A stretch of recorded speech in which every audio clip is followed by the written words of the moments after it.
I wanted to talk tonight on this. We can kind of boil the practice down very simply into a certain base level, anyway. Into three aspects really. There's view, the view that you bring to the practice. I mean, why are you practicing? Why did you come? What is it you want? The second is meditation, which in this tradition is the way that we use, the practice that we use to express that view or to clarify or try to understand the view that we bring. And then the final thing is action. How do we embody what has arisen from the meditation in our daily lives? So there's three aspects to it.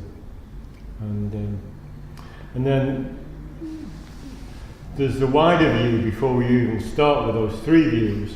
And the wider view is that it may not concern you. You know, when you start the practice, this is not the kind of thing that concerns you. But when you've been in the practice for a while, and certainly for me, what you certainly see if you travel to different countries and historically, is that the Dharma totally reflects, not totally, it's certainly coloured by the culture and time in which it's manifest. So, you know, it can have different meaning at different times, depending on whether you're in Korea or Thailand or the UK. So we're in a port town in the north of England, in Liverpool. How do we manifest the Dharma? How do we give the Dharma its own particular flavour? That's a bigger question. And it will have its own flavour that's manifested from the nature of the city and you. And also, what do you bring? What view do you bring? What is it that you would like the Dharma to reflect or express? And that's a personal view.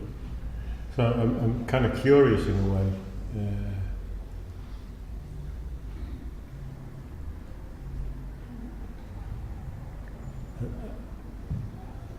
I think what happens is the folk come to practice initially because the brought up short in their lives, you know, so it kind of stops working, or it is working fine, but it doesn't kind of scratch the itch. Sense of it's not quite right. But then when we come to the practice, we perhaps just come along on that basis. We don't have a sense of why we're here or what it is we want. And I'd really like that to be the case, that you had some clarity about why am I sitting? Why am I here? What's the point of this?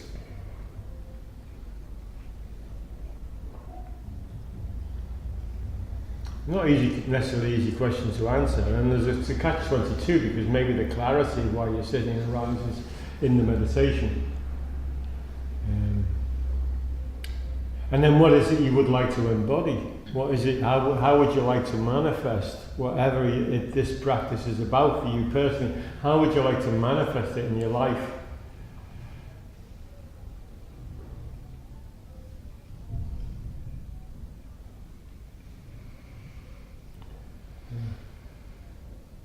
So the middle part of it is meditation. And I just wanted to read you something that Dogen said, and see what you think.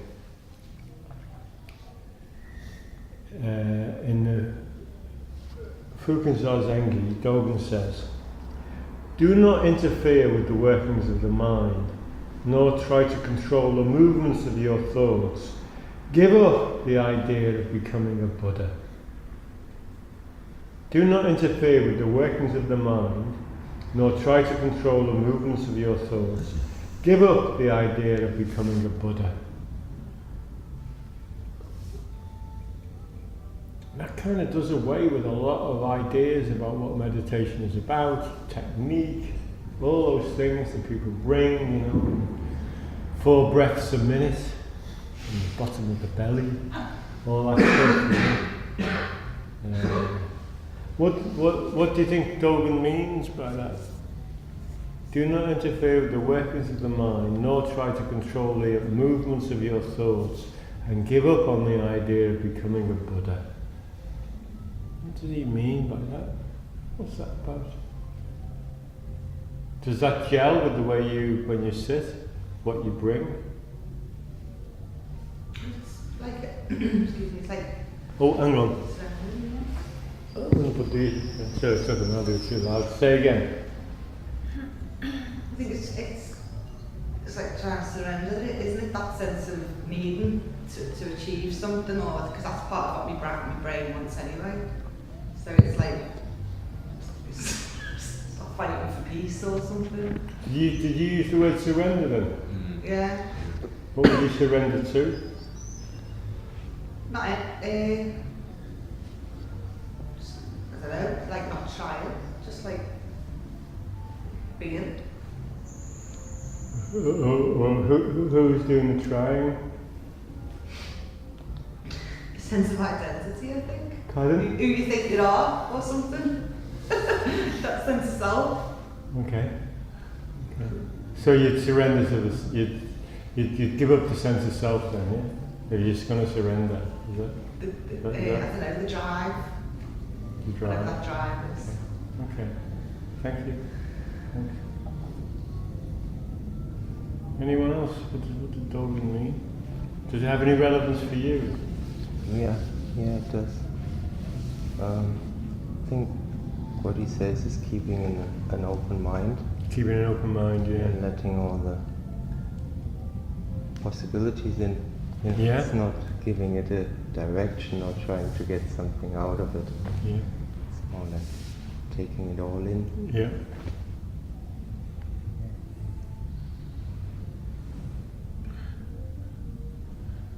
So what do you do with the thoughts when they come up? Let them be. Let them be, Yeah. okay. Good. Could be a Beatles song.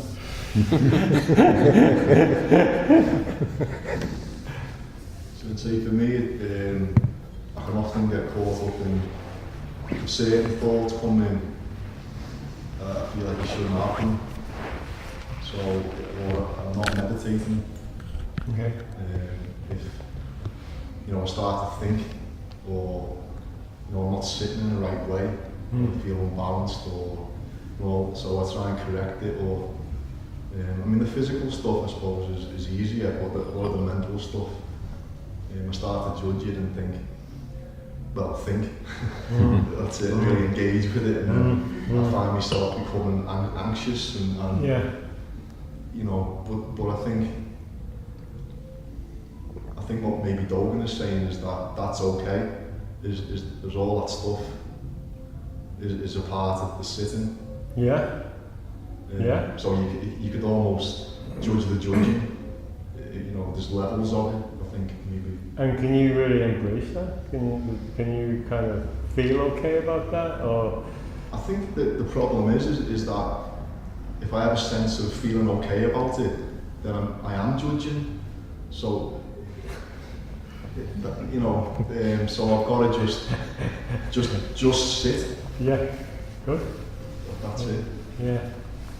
Because otherwise there's two people on the cushion, aren't there? Yeah. There's the person sitting and the person judging the person sitting. Thank you. Yeah. Hi. Hi. My name is Diana. Hi. Nice to see you. Me too. I think that I start to understand that the most important thing is just to enjoy the moment. Enjoy, did you say? To enjoy the moment. Enjoy the moment, yeah. And to be here. And to feel peace in my heart, in my mind. And to be here. And it is a bit tough at the moment for me, but I realize that when I'm here at that moment,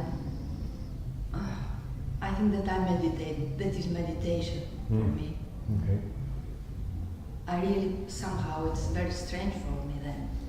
But I think that all day I have to be in this state of mind, like meditative state, not to sit down on the cushion.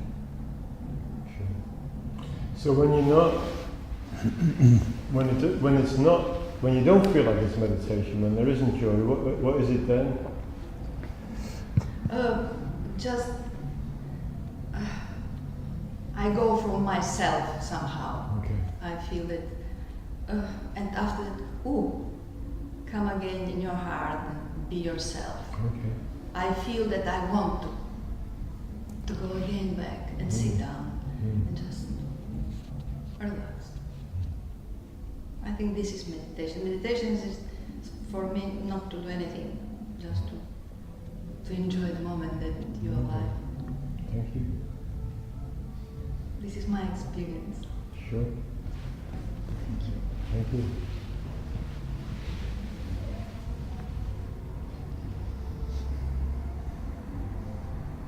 I can't remember which mountaineer it was. You know the famous quote when he was asked why did he climb mountains, and he said, "Well, it's because it's there." Yeah.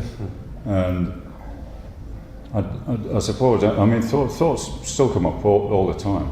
They're still there, you know. But I suppose in terms of why sit, it is coming more and more down to, I'm more satisfied with the answer of, because it's Wednesday night. You know, it's Tuesday morning. And not really looking outside of that for some sort of explanation of, you know, why I'm on this path, what I hope to get out of it. Sometimes that's just a bit hard to accept, you know, just, well, it's because Crosby's coming on, that's why they do it, you know. But in a way it's satisfying, Yes. you know, not quite struggling to know what that is, you know. Yeah. It's a very strange business if you think. It's really surreal when you think about it, that we're pragmatically we discover that the most significant changes that we can make in ourselves is to sit quietly. It doesn't seem like it doesn't seem like we're doing much, does it? But it works. It's an odd thing. Why would you choose to sit? Why would you go and sit on a session 8 hours a day? Why would you do that? I'll read you what I've written here.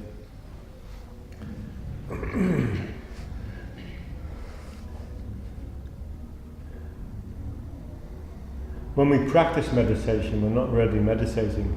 We practice the meditation until we are really meditating. We are no longer trying to reach some ideal.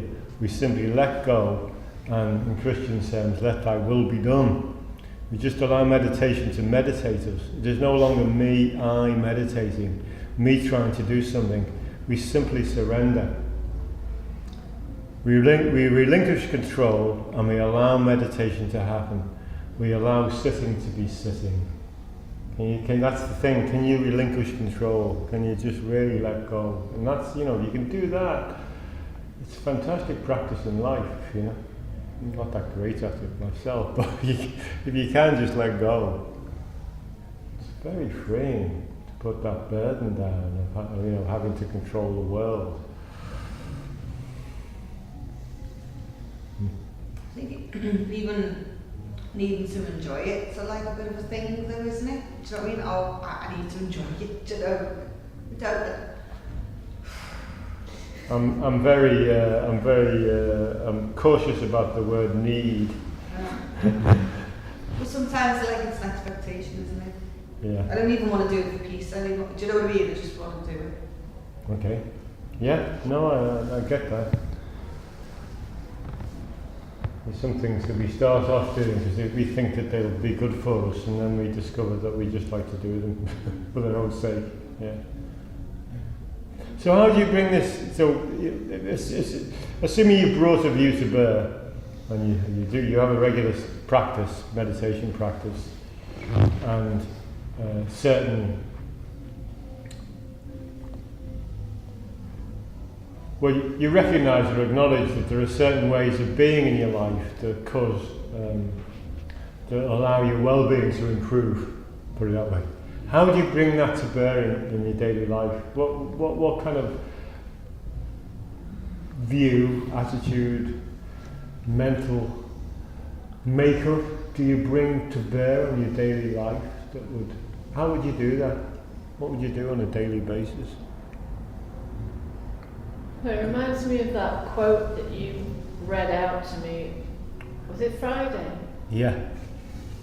Was it Ferrucci or something? Yeah, Piero Ferrucci, yeah.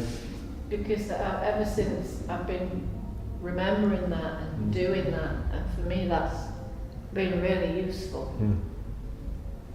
And the best way I can think of to manifest it is through that. Can you remember it?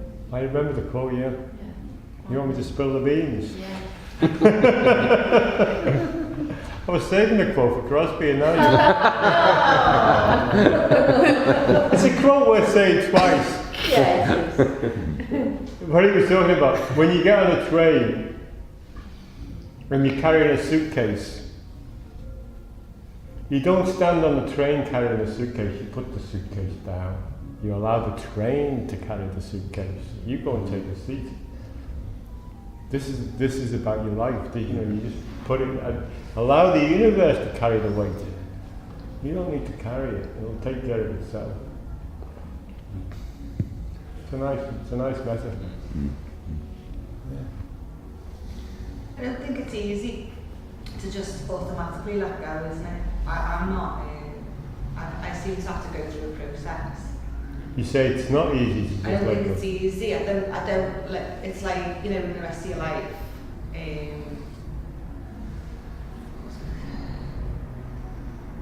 It's like I have to grieve something or admit something or feel the feeling of it. Sure, for all of us, it's not even a one-off thing. I mean, we have to let go every minute. We have to keep letting go. It's a constant practice. Yeah, it's like I couldn't just spiritually, I couldn't leapfrog, I couldn't go, oh, I'm just going to let go now. And because then I'll get surprised when something's triggered me again and I'm like, oh my God, I let go of that. And I hadn't. So there's, I had to feel like an anger and a sadness and then a whatever after that.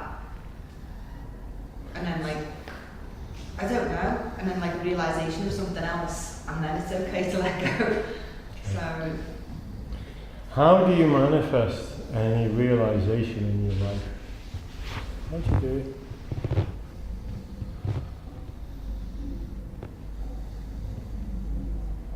What quality would you bring to bear?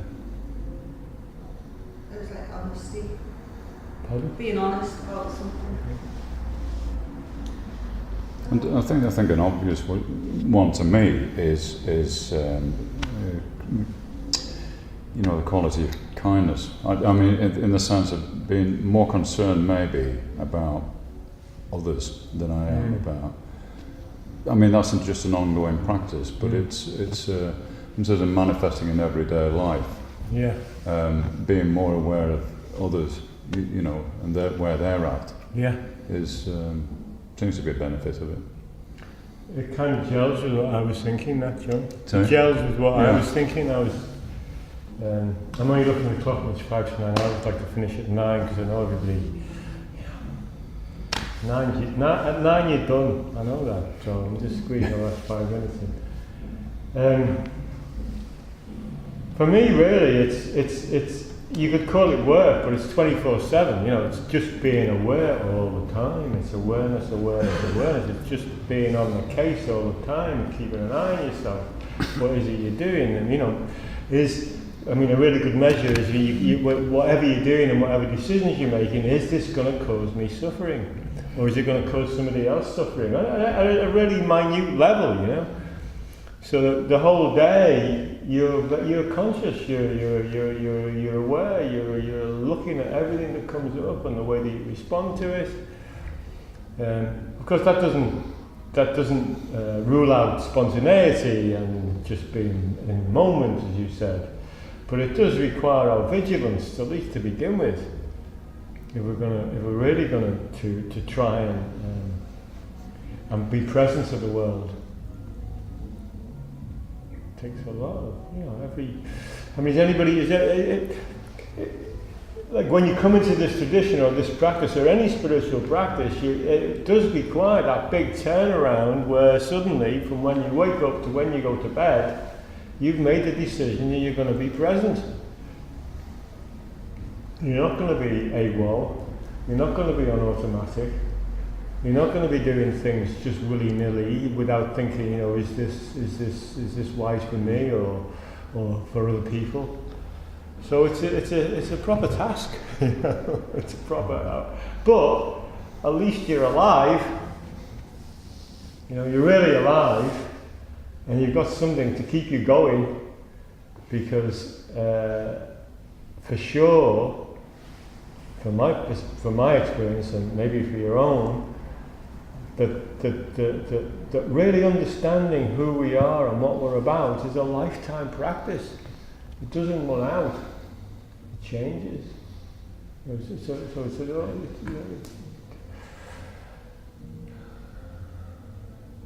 present. Yeah. So you need to be present to yourself on a moment-to-moment basis. That's the. And it's, you know, we all forget and we all lose it. And as Danielle would say, we don't need to feel guilty about it. You know, it's okay. But we have to keep coming back to that place. Yeah. So you're good enough. Can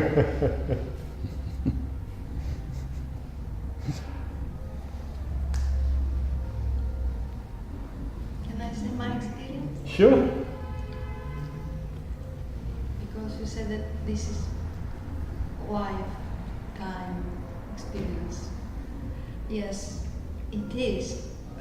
Because years I have been disconnected from my emotions, from my body. I didn't know who